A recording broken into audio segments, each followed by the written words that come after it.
On va parler du sujet qui me passionne, c'est comment est-ce que se lancer dans une aventure entrepreneuriale? Qu'est-ce qu'il faut faire au plan juridique et administratif? Et puis qu'est-ce qu'il faut remettre à demain?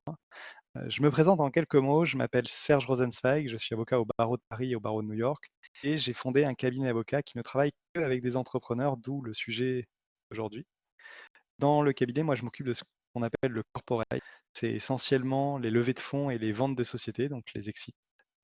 Et j'ai le plaisir de travailler avec des centaines, d'entrepreneurs, et c'est un bonheur quotidien. Ce que je vous propose, c'est qu'on commence par un petit sondage pour que je vous connaisse un peu plus puisque, pour moi, là, vous avez tous des écrans noirs. Est-ce que dans le chat, si vous voyez où il est, vous pourriez me dire en mettant un petit yes, or no, si, il y en a qui ont déjà été entrepreneurs?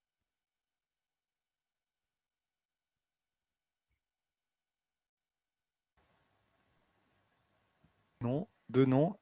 Très bien, ça m'aide aussi à savoir, très bien. C'est hein, que la plupart n'étaient pas déjà entrepreneurs. Oui, actuellement, très bien. Pas Pas encore. encore, pas encore, ça veut dire bientôt. Un groupe de nous, ce qu'on pourrait appeler des wannabes. C'est le thème hein, en même temps, donc c'est parfait. Et est-ce que, voilà, pour voir si vous êtes, s'il y a des wannabes ou si c'est plus pour la culture, est-ce qu'il y en a qui souhaiteraient être entrepreneur un jour? Si c'est dire non, hein, vous avez toujours votre place. Ah oula, tout le monde oui, d'accord. Eh ben, très bien. Bon bah écoutez, vous allez vachement vite là. Super. J'espère que vous voyez aussi les pop-up comme ça, en tout cas pour savoir, pour vous dire la plupart j'ai eu, une dizaine de oui, oui, oui. Bon bah, très bien. Alors j'entre, sans plus tarder dans notre sujet. Quand on veut créer une aventure entrepreneuriale, la première question qu'on se pose, c'est: «Est-ce que j'ai besoin d'une structure? Est-ce que je crée une société ou pas?» La question elle se pose, hein, et la réponse c'est pas, oui forcément, pas du tout. Alors déjà, si vous lancez dans une aventure entrepreneuriale où vous êtes tout seul. Vous n'avez pas d'associé. Par exemple, vous montez une boîte de consultants, vous êtes consultant dans votre domaine, vous êtes profession libérale, architecte, vous êtes solo founder, vous pouvez créer une vraie start-up, quelque chose d'assez ambitieux, mais vous êtes tout seul au début. Vous pouvez envisager de ne pas créer de structure, vous pouvez être auto-entrepreneur ou une structure similaire, ça marche. Il y a deux limites à cela. La première, c'est que une fois que vous allez dépasser un certain chiffre d'affaires, ça va être compliqué de rester dans cette structure. Et la deuxième limite, c'est qu'en principe, votre responsabilité personnelle, s'il y a un problème, peut être engagée. Je m'explique, bah, imaginez moi, avocat, j'exerce à titre personnel. Imaginons que j'exerce à titre personnel. Si je fais une erreur sur un dossier, je peux engager ma responsabilité personnelle. Et on peut venir, me chercher de l'argent, sur mon compte bancaire personnel, voire, saisir, meubles, maisons, tout ce que vous voulez dans un scénario un peu catastrophe. Évidemment, il y a des assurances qui aident, mais le principe, c'est celui-là. Si vous créez une société, en fait, vous n'allez plus avoir ce problème-là, on va y revenir tout à l'heure. Donc je vais rapidement évacuer ce première éventualité, c'est de se mettre en auto-entrepreneur parce que c'est vraiment très limité si vous êtes globalement tout seul et si vous faites un business risqué et petit. Donc why not?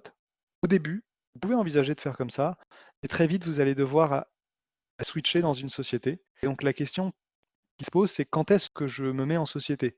J'ai fait ou pas des prestats d'auto-entrepreneur? Il ne faut pas aller très vite hein, dans la création d'une société. Il ne faut pas se dire ah bah, je veux faire un projet, je veux vendre quelque chose, il faut absolument que je me mette en société. Parce que créer une société, ça pose plein de questions, on va essayer d'y répondre, mais ça a aussi un coût. Donc j'espère qu'avec le webinaire, vous aurez vos réponses à toutes les questions. Comment créer la société, laquelle, comment travailler avec d'autres personnes, mais à la base, il y a quand même un coût, c'est-à-dire vous devez payer des frais de greffe, il y a d'autres frais à payer, et puis en principe, vous devez faire appel à un comptable, il faut le payer tous les mois. Et puis si demain le projet finalement vous voulez l'arrêter, il faut dissoudre la société, ça a un coût. Donc c'est pas neutre en temps et en argent le fait de créer une société, donc il faut le faire qu'au bon moment. Alors le bon moment, c'est quoi? Est-ce que vous avez une idée de ah bah tiens, là, quand il y a ça, il faut que je crée une société, c'est plus possible de bootstrapper ou d'être auto-entrepreneur. Est-ce que vous avez déjà quelques idées d'événements qui font quand est-ce qu'il faut créer la société? Donc Claudia, pas exactement d'idée. Quentin nous dit quand le CA limite est dépassé. Est-ce que vous avez d'autres idées qui vous disent bah là, ça y est, là, il faut créer une société. Quand on commence à faire du CA, c'est très bien. Vos réponses sont bonnes, hein. Il y a plusieurs besoins de levée de fonds. Excellent, Quentin, c'est aussi une raison pour lever, voilà. Donc toutes vos réponses sont bonnes. Je vais essayer de les rassembler par thème. Euh, la première raison pour laquelle il faut créer une société, c'est que vous avez, comme vous l'avez dit, du chiffre d'affaires. Pour encaisser de l'argent, il faut que vous soyez en mesure d'émettre une facture. C'est bête à dire, mais enfin, tout seul, sans société, c'est pas possible. Euh, quand on a des engagements de la part de clients pour un certain montant, voilà, donc ça, je vais aussi le classer dans une des raisons pour lesquelles il faut créer une société. Donc, moi, je vous invite à vraiment créer la société le plus tardivement possible parce que c'est des coûts, mais il y a certaines choses qui font que là, ça y est, on y est, il faut la créer. Donc, la première chose, c'est parce qu'on a du CA et qu'il faut émettre une facture. Ah, s'il faut émettre des factures, il faut avoir une entreprise. C'est comme ça. La deuxième chose, c'est si vous commencez non pas à faire entrer de l'argent, mais vous commencez à en dépenser beaucoup. Vous commencez à payer des prestataires, à vous équiper en matériel informatique, à prendre des billets de train, à faire beaucoup de dîners pour rencontrer des gens. Ça peut être pertinent de créer une société parce que selon le type de société que vous créez, puisque vous prenez comme option avec votre comptable, vous pouvez envisager de récupérer la TVA. Vous savez que la plupart des dépenses que vous allez faire sont soumises à la TVA. Vous voyez bien, quand vous allez au restaurant, il y a des lignes TVA. D'ailleurs, elle a baissé un peu cette TVA. Eh bien, si vous avez une société, vous pouvez récupérer la TVA que vous avez payée. Donc c'est magique, vous entrez dans un nouveau monde où en fait votre iPhone, au lieu de coûter 1300 euros, il coûte 1300 euros moins 20%. En fait, parce que le 20% de TVA, soit vous faites un équilibre avec la TVA que vous avez vous-même récoltée quand vous avez émis vos factures, soit l'État vous le rembourse. Donc c'est vraiment dans votre poche la TVA, c'est-à-dire elle ne vous est pas impactée, même si vous l'avez décaissée, elle vous est remboursée. Alors, j'avais une question, ne peut-on pas même émettre une facture si on est en micro-entreprise? Alors pour moi, la micro-entreprise, comme l'auto-entreprise, enfin, c'est des structures où on ne crée pas de personne morale, on ne crée pas de société. C'est juste des structures effectivement de facturation, mais c'est ce qu'on envisageait au tout début. C'est des structures qui sont limitées à un chiffre d'affaires lui-même limité au fait de bosser tout seul et de pas être sur un business risqué parce que vous prenez tout à titre perso.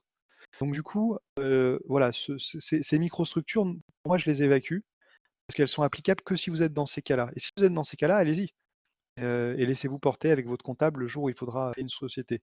Et en dehors de ça, c'est intéressant de créer une société quand on a des factures à payer parce qu'on veut récupérer la TVA. Quand nous-mêmes on émet des factures, et c'est pour rebondir sur le sujet que je disais au début, c'est intéressant de créer une société quand vous êtes sur un business un tout petit peu risqué. Alors, un tout petit peu risqué, c'est dans le sens où y a-t-il quelque chose qui peut mal se passer dans votre business et on peut venir vous réclamer de l'argent? En général, c'est toujours le cas. Vous vendez quelque chose, une prestation, un bien, il peut y avoir des erreurs dans votre prestation ou dans le bien que vous vendez. Dans ce cas-là, votre responsabilité peut être mise en jeu. Si vous n'avez pas de personne morale, vous n'avez pas créé un enfant qu'on appelle une société, eh bien, c'est vous qui êtes responsable sur votre patrimoine perso. Si vous avez créé une société, c'est la société qui est responsable. Si la société n'a plus d'argent, c'est pas grave en principe. La société sera liquidée et les personnes qui voulaient vous faire des procès, s'il n'y a pas de fraude particulière de votre part et que c'est juste, bon, il y a eu des erreurs, mais pas gravissime, ou juste le business n'a pas marché, eh bien, elles ne seront jamais remboursées ou elles n'obtiendront jamais d'indemnisation. C'est le principe de créer une société à responsabilité limitée. C'est vraiment une des grandes qualités de la société, c'est que ça vous protège. Est-ce que déjà c'est clair? Je fais une petite pause. Est-ce que vous avez des questions sur ce que je viens de dire? Ok, bon oui. Peut-on quand même émettre des factures en étant auto-entrepreneur? Oui, on peut émettre des factures quand on est auto-entrepreneur. Vous êtes allé tellement vite que j'ai pas le temps de voir tous les messages, mais vous en avez envoyé plein, c'est très bien. Donc oui, vous pouvez envoyer des factures quand vous êtes auto-entrepreneur, puisque vous avez un statut. Donc, Si vous avez un statut professionnel, vous pouvez émettre des factures. Donc le statut, c'est soit auto-entrepreneur, soit créer une société. Donc l'auto-entreprise, vraiment, je la laisse un peu de côté parce que c'est quelque chose de très limité, limitant et en principe provisoire si vous développez bien. Donc, nous, si on crée une société, on on va pouvoir avancer. Alors, est-ce que c'est pareil quand on crée une SASU ou en termes de responsabilité limitée? Alors oui, ça c'est justement mon sujet juste après, c'est quelle forme créer? Hem, Quelle forme créer? Ah pardon, en fait j'avais un autre sujet, vous m'avez devancé.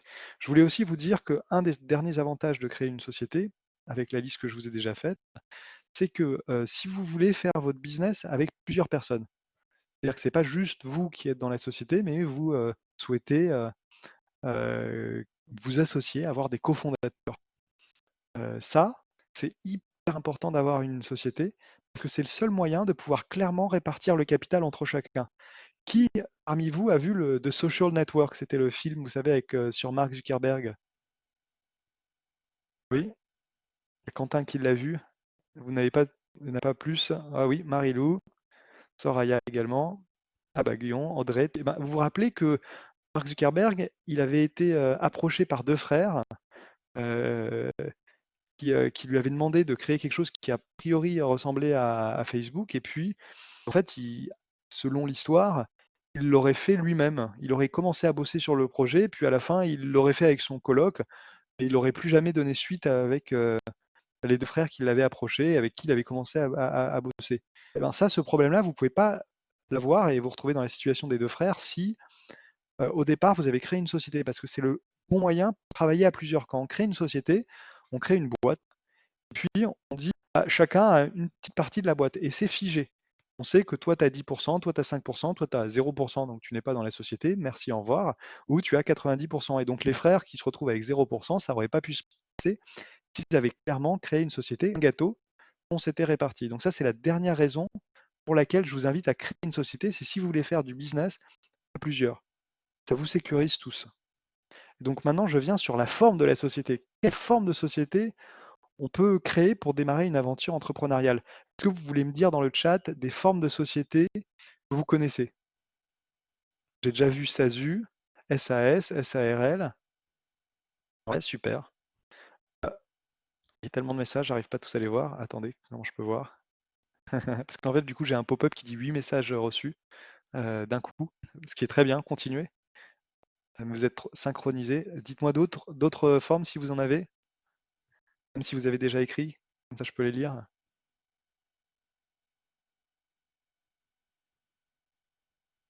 SNC, voilà. Bon, il y a plein d'acronymes, exactement. Alors, SCI, ouais, ouais, super. Alors là, c'est hyper important ce qu'on va dire. SA, Société Anonyme, merci, c'est une très bonne réponse. Vous avez tous dit que des bonnes réponses. Ah bah tiens, j'ai cliqué sur un petit onglet où je vois, cette fois-ci, c'est juste des pop-up, je vais vous voir les uns après les autres. Avec vos réponses, c'est super.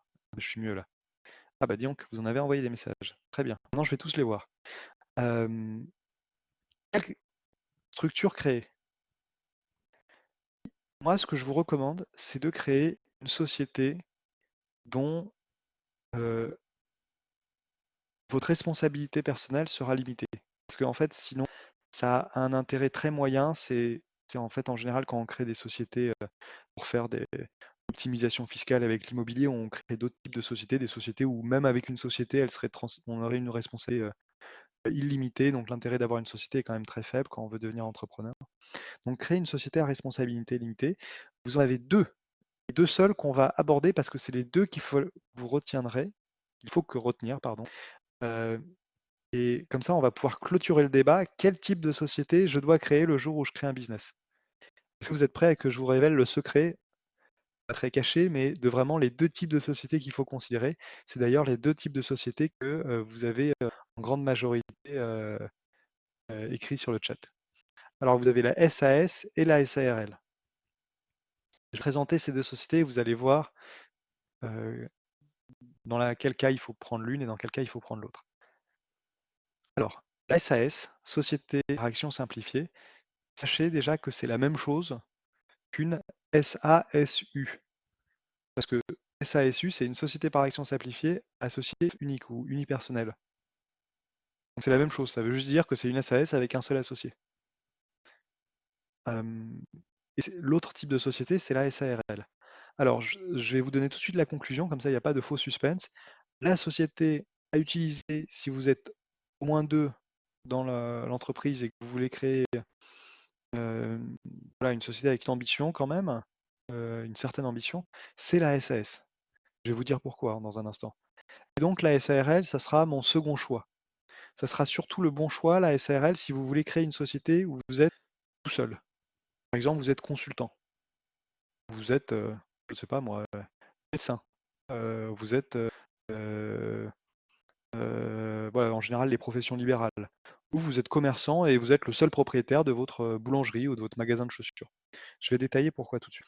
La SAS, c'est la société moderne. C'est la société où vous allez pouvoir faire plein de choses.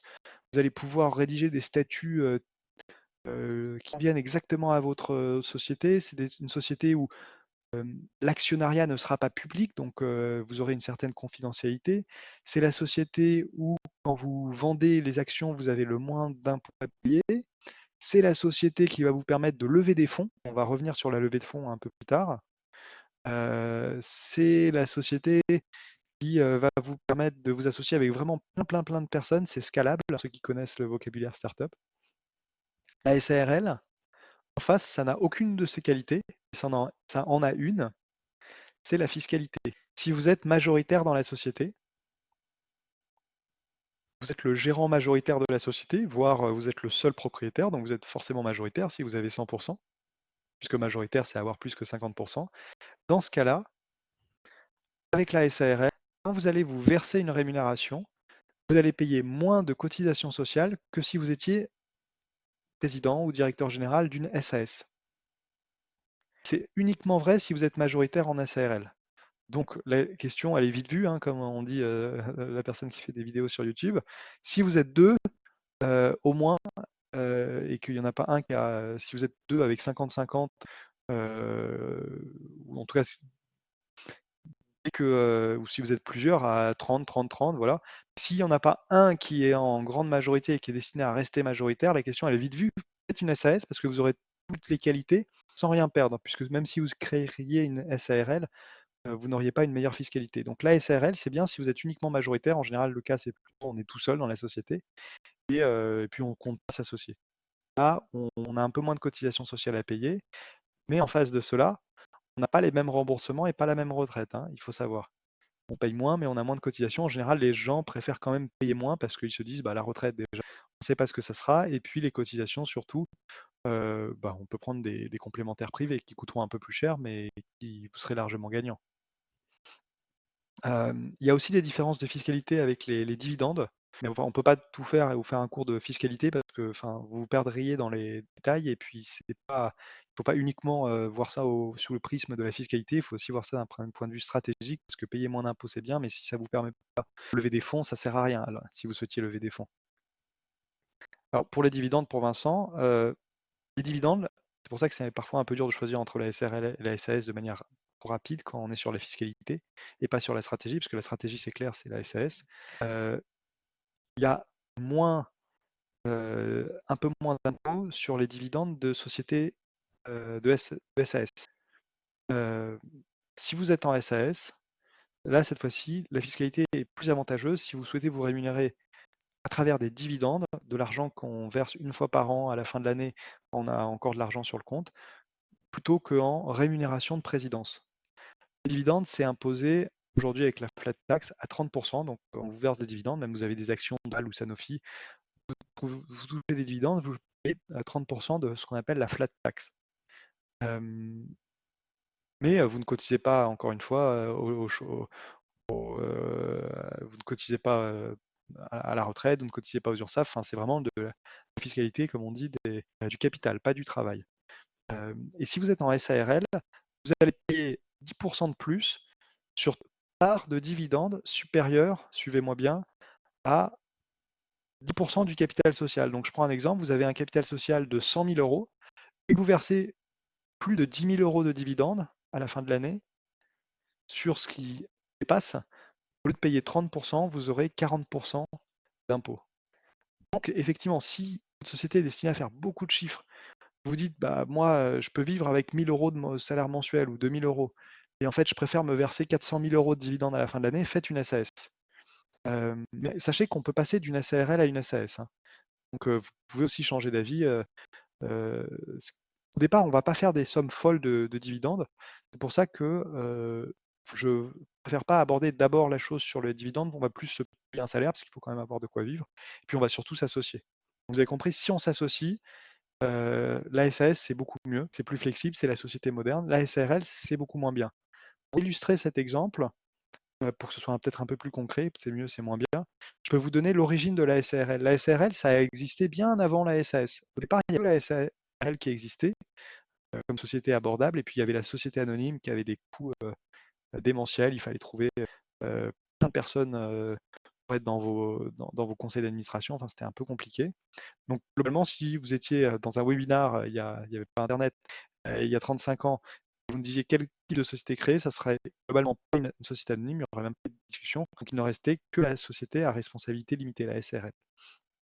Et le problème, c'est que la SARL, elle a été créée pour une société familiale, en général monsieur et madame, et le législateur avait très peur que monsieur, c'est un peu cocasse, mais c'est comme ça, transfère les actions de madame à une autre madame. Et donc, il a créé, le législateur, plein de règles très rigides sur comment on transfère les parts d'une SARL et comment est-ce qu'on doit publier à chaque fois la liste des gens qui sont associés dans la SARL. Bon. Et voilà, vous voyez que c'est pas du tout adapté à un projet moderne, c'est pas du tout la philosophie. Et donc en SAS, vous n'avez plus ce problème-là. La SAS est arrivée, elle a raflé euh, quasiment toutes les aventures entrepreneuriales. Il n'en demeure pas moins. Si vous êtes tout seul, globalement, ou majoritaire, la SARL peut être avantageuse si vous n'avez pas volonté de lever de fonds, de vous associer avec beaucoup de personnes, vous aurez un peu moins de fiscalité. Que voilà, ces divers points vous semblent clairs déjà? Est-ce que vous avez des questions, des points que vous voudriez que je développe ou sur lesquels vous voudriez que je revienne?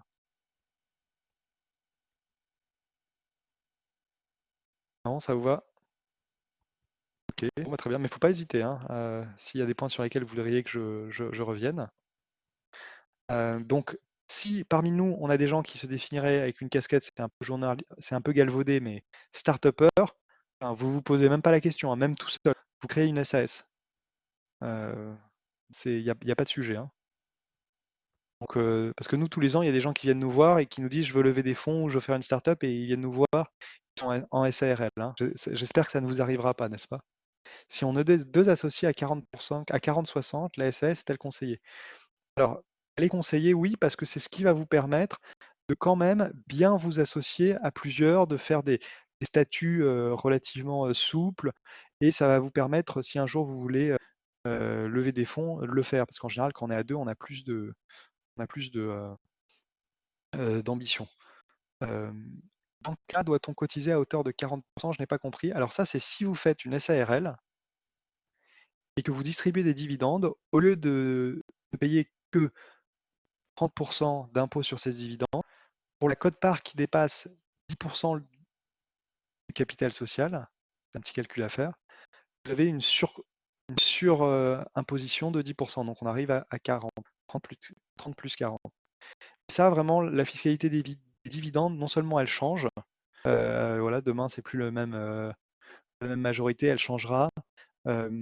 Et bah, ça demande quand même d'avoir un peu de visibilité sur son activité. Moi, je pense que quand vous créez votre société, soyez pas obsédé par la fiscalité des dividendes. Là, je l'ai abordé parce qu'on m'a posé la question, mais ça serait plus intéressant quand même de vous focaliser sur vraiment ce qui est stratégique, donc créer une SARL ou une SAS. Alors vous me dites, euh, est-ce que pour la SAS, dans tous les cas, c'est la flat tax à 30%? Oui, c'est le cas, exactement. La SAS est compatible avec l'achat d'un fonds de commerce? Absolument. C'est une très bonne idée. Voilà, mais si vous achetez un fonds de commerce, si vous êtes tout seul, pourquoi pas envisager la SARL avec votre comptable, vous aurez un peu moins de cotisation sociale. Par contre, si vous êtes à deux, en tout cas qu'il n'y en a pas un qui est clairement majoritaire, voire à trois, donc là, on peut imaginer qu'il y en a encore moins, une personne qui aurait 50%, faites une SAS. Est-ce que ça vous va déjà pour le moment? Je vais aborder une question qui est hyper abordée.